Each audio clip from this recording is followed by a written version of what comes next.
Inauguration du pôle d'échange à Moissy-Cramayel. C'est l'inauguration de la nouvelle gare de Lieu-Saint-Moissy.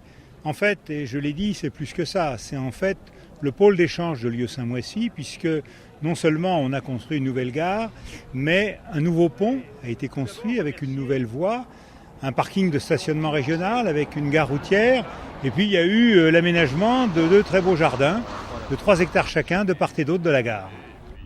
Tous ces chantiers durent depuis 10 ans. Il y a 10 ans que nous avons décidé de construire une nouvelle gare et de réaménager donc ce pôle. Donc tout ceci a demandé beaucoup de temps et je dirais que ce début 2005 marque la fin de l'ensemble des travaux.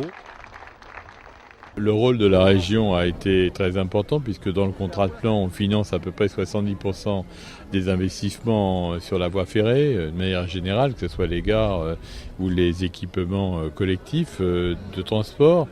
En l'occurrence, on a même financé plus que cela parce qu'il y avait des surcoûts, un petit peu de dérapage financier et c'est la région qui l'a pris entièrement à sa charge. Il faut maintenant que la SNCF mette évidemment les moyens en hommes et en femmes pour gérer cet équipement, mais normalement ça devrait bien se passer. Ce très bel équipement qu'est la gare de Lieu-Saint-Moissy ne résout pas tous les problèmes. C'est vrai qu'aujourd'hui, les usagers qui ont beaucoup galéré continuent à galérer. Il était prévu que fin 2005, la tête de ligne qui est actuellement à Comble-la-Ville soit déplacée à Melun. Ce qui veut dire qu'en heure de pointe, on aurait eu 2 fois plus de trains.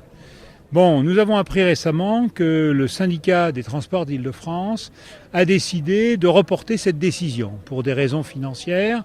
Je dirais que ça n'est pas acceptable, donc il est indispensable que très rapidement les cadences soient augmentées. Donc j'espère que le transfert à la région Île-de-France de la compétence en matière de transport va nous aider à améliorer la desserte.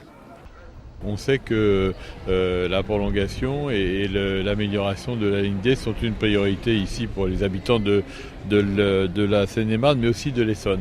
Donc il faut sans doute qu'on concentre les moyens sur cette ligne, comme on le fait actuellement sur la ligne B.